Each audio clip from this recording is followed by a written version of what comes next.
Term 2, Topic 4, Forms of Ownership, Lesson 2. Yesterday, we had a quick look at the terminology for this chapter.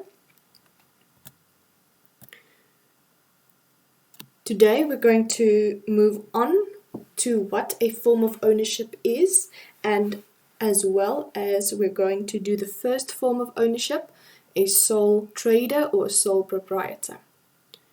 A form of ownership refers to the type of business the owner selects. So there are many businesses that you know, and many of them operate differently.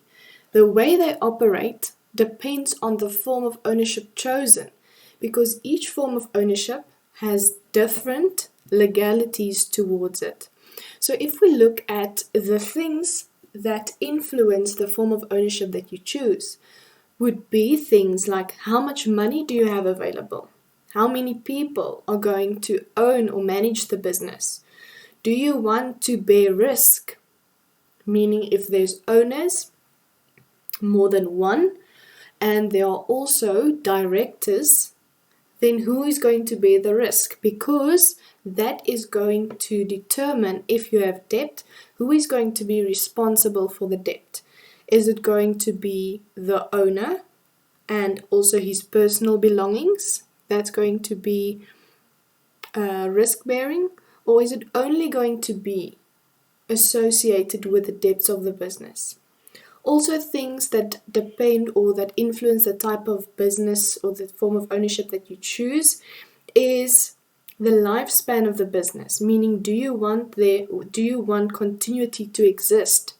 Also the tax implications. Are you going to pay personal tax on the profit or the income that you receive? Or are you going to pay corporate and business tax based on the profit of the business? Before we start with the first form of ownership, my practical tip that I want to give you is that each and every form of ownership has characteristics, advantages, and disadvantages. Now, in my opinion, all three of those possible questions, like maybe they ask you discuss 5 characteristics or discuss 5 advantages or 5 disadvantages. The answer, the theory that you're going to provide is more or less the same. The only difference is you use the characteristic and you restructure the sentence so that you actually answer and say this is an advantage or this is a disadvantage. So I'm going to give you an example of what I mean. Let's say the characteristic is there is only one owner. Then you can use that knowledge or that specific fact and restructure it to answering a question about a disadvantage. So if the characteristic is there's only one owner, you restructure it and you say there is only one owner, and this can be stressful as the workload can be intense. Or just by knowing that there's one owner, you can also turn it into an advantage and say there is only one owner, therefore decision making can be quick. And this goes for many characteristics. If you know, in my opinion, the characteristics very well, then you will be able to transform that specific knowledge into disadvantages and advantages.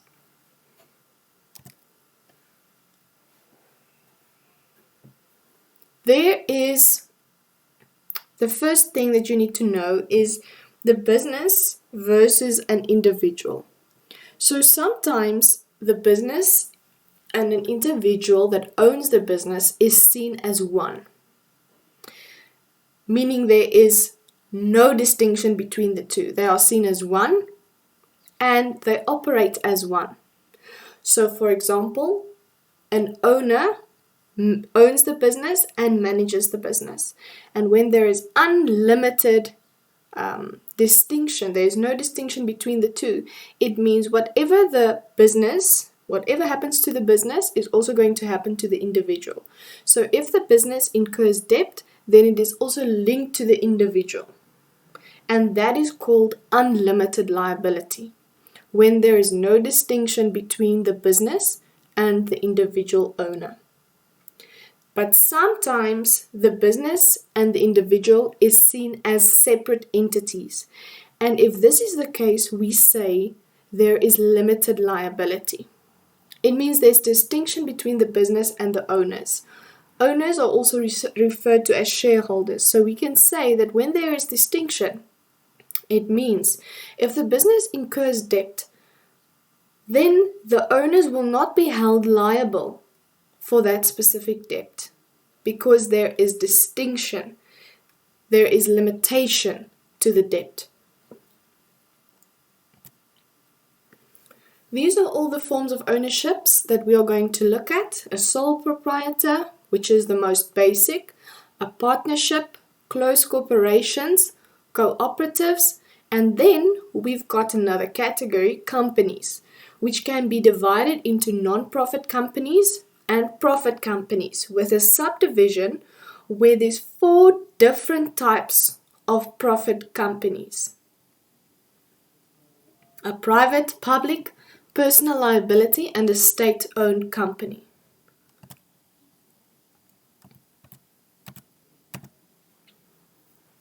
The first form of ownership is a sole proprietor, or we also call it a sole trader. If you are invested in something, or if you are solely invested in something, meaning you do it alone, that means you've got quite a lot of responsibility on your hands, because you are owning or you are managing this business by yourself. So sometimes with a sole trader, you would see that that specific person has many things to do. They are the chief executive officer because they own the business. They are the CEO.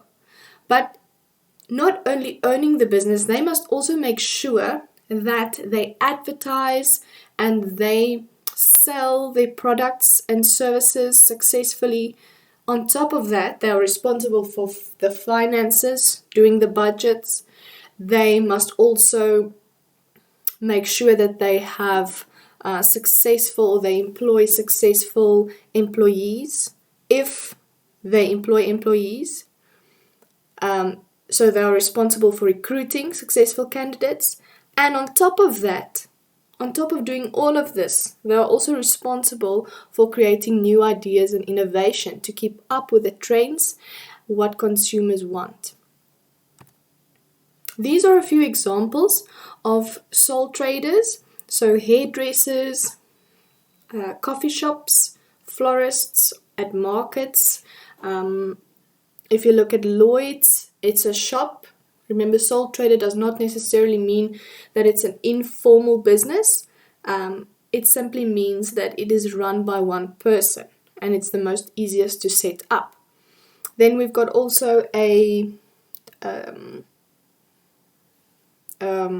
Jason Donovan, kebab chicken burger and chips. Okay, so let's look at the simplicity of a sole trader. With Jill's lemonade shop, she simply got an idea to start selling lemonade and to make a bit of extra money.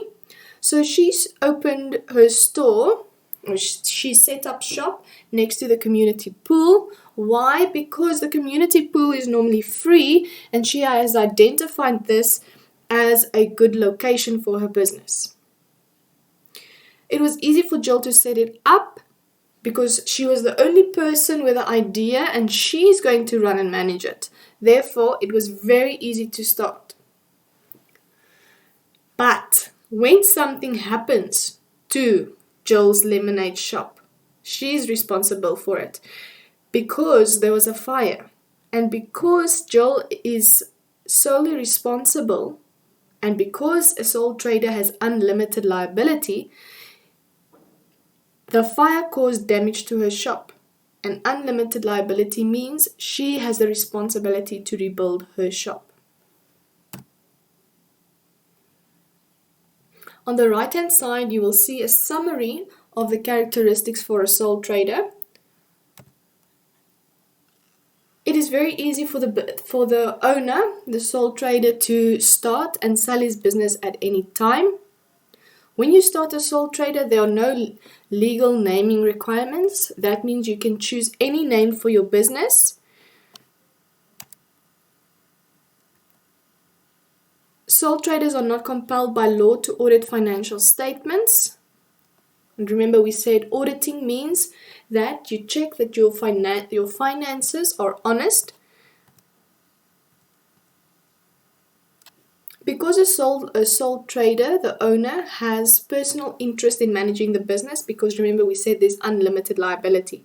So he or she must make sure that the business is a success, because his personal finances and his business finances are linked because of the unlimited liability, because there's no distinction. His personal and the business finances are linked. So because there's personal interest in the management and services that is rendered, he will make sure that it's a success and he will work hard. Now, all of those that I've just mentioned in the green are advantages. The disadvantages for a sole trader is that there's unlimited liability. That means the owner will be liable for debts incurred in the business. When you operate by yourself, that means there's certain limitations. There's limitations to protection of debts. There's limitations for expansion and growth, because how does a business grow? Normally, we're not saying that it is impossible for a sole trader to grow, but there's a limitation for expansion money-wise. You need capital, and the capital that you use is your own money. A sole trader also does not have continuity of existence. That means if the owner passes away or retires, there's a change in ownership and the business will not continue to exist.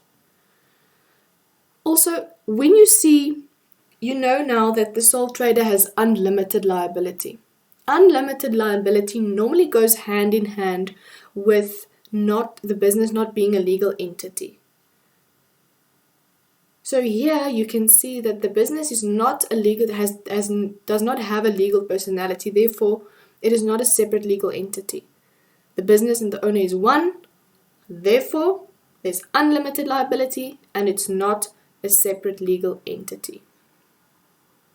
Also, how does a sole trader pay tax? A sole trader will pay tax on the money that is made in the business, but in the form of his personal tax income. So the owner will pay personal tax.